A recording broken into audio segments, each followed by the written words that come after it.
Assalamualaikum warahmatullahi wabarakatuh. Perkenalkan, nama saya Selabdul Sudawati dari kelas 5 ID. Di sini saya akan membahas tentang automated external defibrillator.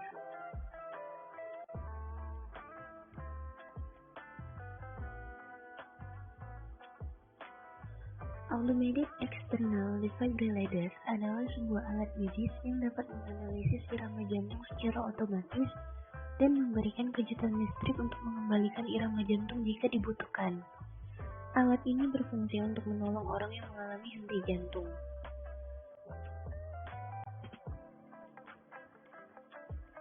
Mengapa AED itu penting?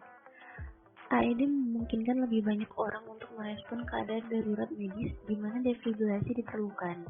Karena AED portable, sehingga memungkinkan AED digunakan oleh orang non-medis. AED dapat menjadi bagian dari program tanggap darurat atau emergency response, yang juga termasuk penggunaan cepat telepon emergensi 118 dan pelayanan cepat resusitasi jantung paru atau RJP. Ketiga kegiatan tersebut sangat penting untuk meningkatkan kemungkinan selamat dari serangan jantung.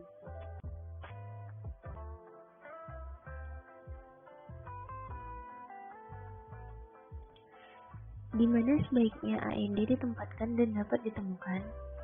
BPKN atau Badan Perlindungan Konsumen Nasional merekomendasikan agar AED diwajibkan untuk dipasang di ruang publik dan digalakkan gerakan pelatihan pengoperasian AED sebagai salah satu upaya penyelamatan nyawa manusia, dan juga meningkatkan peluang hidup seseorang pada saat terjadinya cardiac arrest atau gagalnya fungsi jantung dan cardiovascular disease. Semua kendaraan respon cepat atau emergency response, termasuk ambulans dan mobil pemadam kebakaran, harus memiliki AED. AED juga harus ditempatkan di berbagai tempat umum seperti arena olahraga, bandara, kompleks, perkantoran, tempat praktek dokter, dan tempat publik lainnya, atau tempat pribadi di mana sejumlah besar orang berkumpul atau di mana orang-orang yang berisiko tinggi untuk serangan jantung.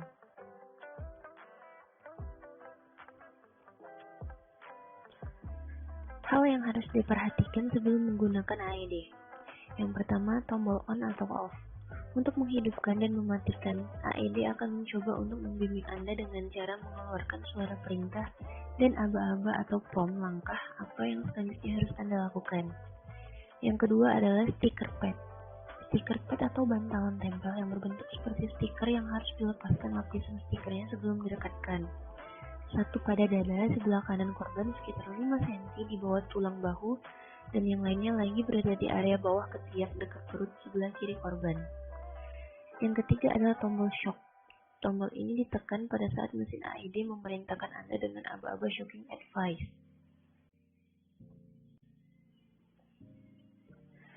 Adapun cara kerja AED yaitu komputer terintegrasi yang terdapat di dalam perangkat AED dapat mendeteksi ritme jantung korban melalui elektroda yang ditempelkan pada tubuh korban.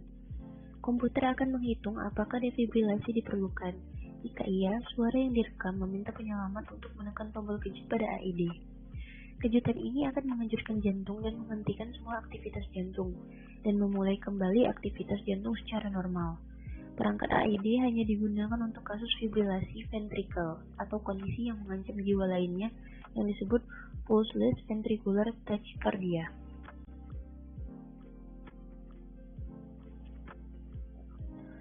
Adapun cara menggunakan AED, yang pertama, periksa respon pasien dengan menepuk-nepuk bahu pasien sambil berbicara dengan suara keras untuk mengembalikan kesadaran pasien. Setelah itu, periksa detak nadinya.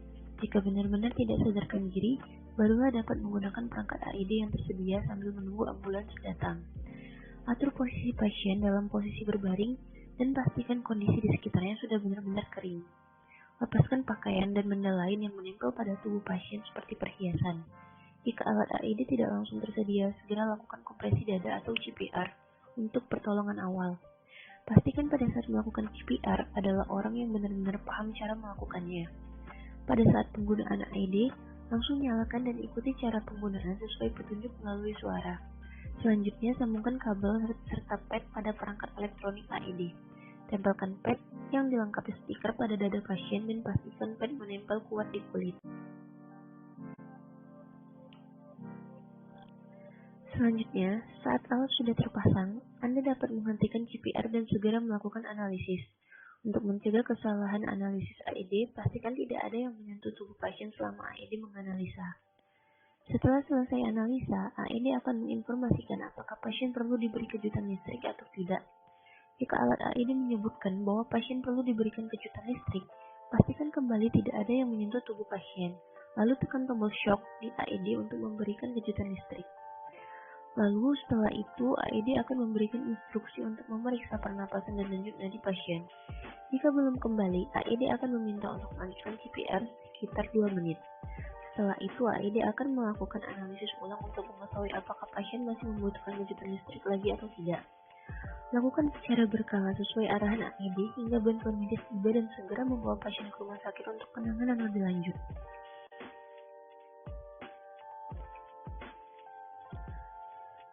Sekian penjelasan dari saya. Wassalamualaikum warahmatullahi wabarakatuh.